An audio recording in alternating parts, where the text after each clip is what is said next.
గౌరవము, దీర్ఘాయువు, సౌభాగ్యము, దంపతుల అన్యోన్యత, సర్వకార్య సిద్ధి కొరకు ఓం శ్రీ అర్ధనారీశ్వర స్తోత్రం. చాంపేయ గౌరార్ధ శరీరకాయై కర్పూర గౌరార్ధ శరీరకాయ దమ్మిల్లకాయై చ జటాధరాయ నమః శివాయై చ నమః శివాయ కస్తూరికా కుంకుమ చర్చితాయై చితారజః పుంజ విచర్చితాయ కృతస్మరాయై వికృతస్మరాయ నమః శివాయై చ నమః శివాయ జనత్క్వనత్కంకణనూపురాయై పాదాబ్జరాజత్ఫణినూపురాయ హేమాంగదాయై భుజగాంగదాయ నమః శివాయై చ నమః శివాయ విశాలనీలోత్పలలోచనాయై వికాసిపంకేరుహలోచనాయ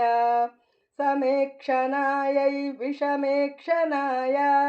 నమః శివాయై చ నమః శివాయ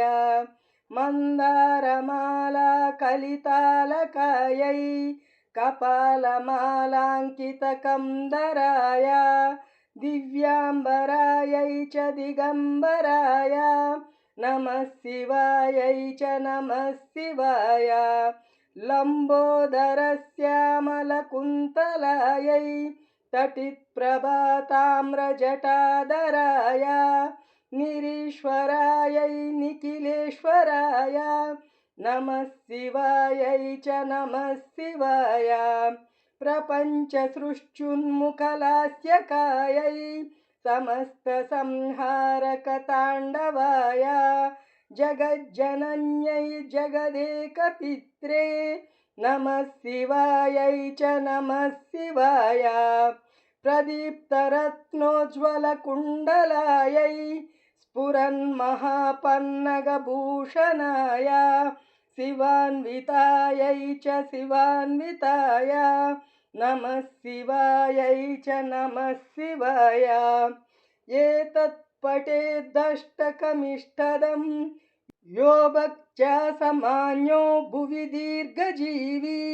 ప్రాప్నోతి సౌభాగ్యమనంతకాలం భూయాత్పదాచాస్య సమస్తసిద్ధి ఏతత్పఠేదష్టకమిష్టదం యో భక్త్యా సమాన్యో భువి దీర్ఘజీవీ ప్రాప్నోతి సౌభాగ్యమనంతకాలం భూయాత్పదాచాస్య సమస్తసిద్ధి.